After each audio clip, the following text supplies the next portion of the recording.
എല്ലാവരെയും എൻ്റെ കുഞ്ഞു വീഡിയോയിലേക്ക് ഞാൻ വെൽക്കം ചെയ്യുന്നു.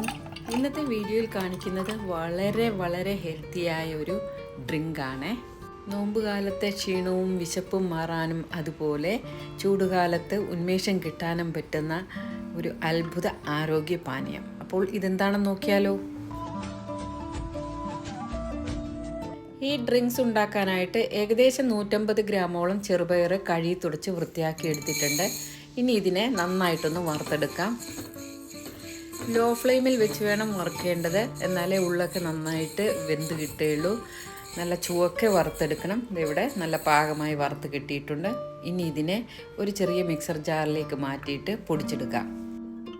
ഒരുപാട് ഹെൽത്ത് ബെനിഫിറ്റ്സ് ഉള്ളതാണ് ചെറുപയർ. പ്രോട്ടീൻസ് ഉണ്ട്, ന്യൂട്രീഷ്യസ് ആണ്, അതുപോലെ ലോ ഫാറ്റാണ്. അപ്പോൾ ഇത് ആഴ്ചയിൽ 3-4 പ്രാവശ്യം ഉപയോഗിക്കുന്നത് വളരെയധികം നല്ലതാണ്. ഇവിടെ ചെറുപയർ നന്നായിട്ട് പൊടിഞ്ഞു കിട്ടിയിട്ടുണ്ട്. ഇനി ഇതിനെ വലിയൊരു മിക്സർ ജാറിലേക്ക് മാറ്റണം. മിക്സർ ജാറിൽ നല്ല പാകത്തിന് പൊടിയില്ല, അതുകൊണ്ടാണ് ചെറിയ ജാറിലിട്ട് പൊടിച്ചത്. ഇനി ഇതിലേക്ക് ചേർക്കുന്നത് ഒരു ബീട്രൂട്ടിൻ്റെ 4/1 ഭാഗം ചെറിയ കഷ്ണങ്ങളായി മുറിച്ചത്. ഇത് വേവിച്ചാണ് ഞാൻ ചേർത്ത് കൊടുക്കുന്നത്. അതിനോടൊപ്പം വേവിച്ച വെള്ളവും ചേർത്ത് കൊടുക്കുന്നുണ്ട്. ബീട്രൂട്ട് ഡയറക്റ്റ് ആയിട്ട് വേണമെങ്കിലും ചേർത്ത് കൊടുക്കാം. ഇനി ചേർക്കുന്നത് 3 ചെറിയ ഏലക്കയാണ്. അതുപോലെ ഒരു ബൗൾ നിറയെ നല്ല ഫ്രഷ് ആയ തേങ്ങ ചിരവിയതും ചേർത്ത് കൊടുക്കണം. 1/4 ഗ്ലാസ് വെള്ളം ഇതിലേക്ക് ചേർത്ത് കൊടുക്കാം. വളരെ കുറച്ച് വെള്ളം മാത്രമേ ചേർക്കുന്നുള്ളൂ, എന്നാലേ നല്ലതുപോലെ അരഞ്ഞു കിട്ടുകയുള്ളൂ. ഇവിടെ ഒരുവിധം നന്നായിട്ട് അരഞ്ഞു കിട്ടിയിട്ടുണ്ട്. ഇനി ഇത് വലിയൊരു ബൗളിലേക്കാണ് ഒഴിച്ചെടുക്കേണ്ടത്. അതിലേക്കായിട്ട് ഒരു അരിപ്പ വെച്ചിട്ടുണ്ട്. അതിലാണ് ആദ്യം അരിച്ചെടുക്കുന്നത്.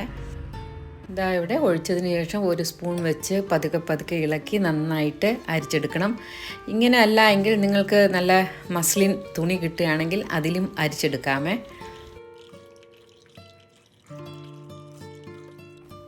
അരിച്ചെടുത്തപ്പോൾ ബാക്കി വന്നതാണ്. ഇനി ഇതിനെ വീണ്ടും മിക്സർ ജാറിലേക്ക് മാറ്റിയിട്ട് നന്നായിട്ടൊന്നുകൂടെ അരച്ചെടുക്കണം. ഒരു 1/2 ഗ്ലാസോളം വെള്ളം ഒഴിച്ച് വേണം അരച്ചെടുക്കേണ്ടത്. ഇതിലേക്ക് അരയാതെ കിടക്കുന്ന ചെറുപയറും അതുപോലെ തേങ്ങയും ബീട്രൂട്ടും ഒക്കെ കാണും. അതുകൊണ്ടാണ് വീണ്ടും അരച്ചെടുക്കേണ്ടി വരുന്നത്.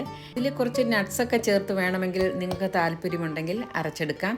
അത് നന്നായിട്ട് കുതിർത്തതിന് ശേഷം വേണം മിക്സർ ജാറിലേക്ക് ആദ്യമേ അരയ്ക്കാൻ ചേർത്ത് കൊടുക്കേണ്ടത്.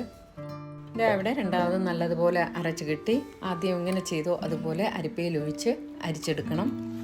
ഞാൻ ഈ ഡ്രിങ്ക്സിൽ നട്ട്സൊക്കെ ചേർത്ത് കൊടുക്കുന്നുണ്ട്, അത് പിന്നീടാണെന്ന് മാത്രം. ഇഷ്ടമുള്ളവർക്ക് മിക്സർ ജാറിൽ അരയ്ക്കുന്ന സമയത്ത് ചേർത്ത് കൊടുക്കാം. അത് നിങ്ങളുടെ താല്പര്യം പോലെയാണ്. ഇവിടെ രണ്ടാമതും ബാക്കി വന്നു. അപ്പോൾ അത് ഞാൻ ഇനി അരച്ചെടുക്കുന്നില്ല. ഇത് ഒരിക്കൽ കൂടെ അരിച്ചെടുക്കണം.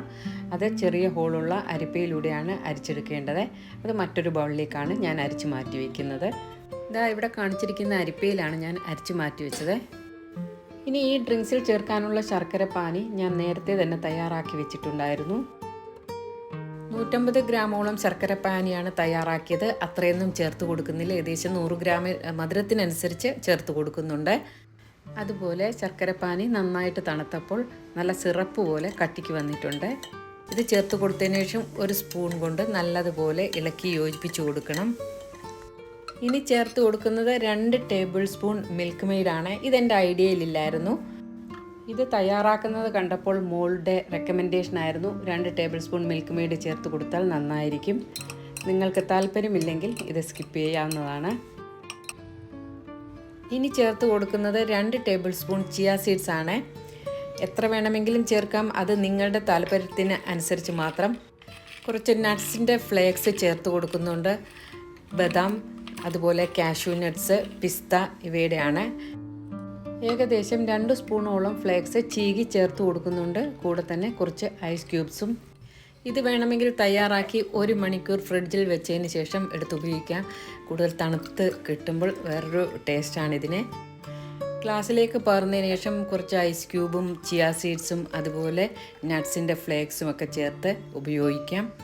ഈ ഹെൽത്തിയായ ഡ്രിങ്ക്സ് കാണാനും നല്ല ഭംഗിയുണ്ടല്ലേ. ബീട്രൂട്ട് ചേർത്തതുകൊണ്ടാണ് അതിൻ്റെ പിങ്ക് കളർ അതേപോലെ കാണുന്നത്.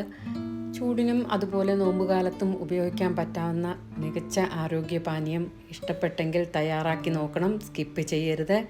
അപ്പോൾ എൻ്റെ വീഡിയോ കണ്ടവർ ലൈക്ക് ചെയ്യുക, ഷെയർ ചെയ്യുക, അതുപോലെ പുതിയ വ്യൂവേഴ്സ് നിങ്ങളുടെ സപ്പോർട്ടും പ്രതീക്ഷിച്ചുകൊണ്ട് എല്ലാവരോടും സ്നേഹത്തോടെ ബൈ.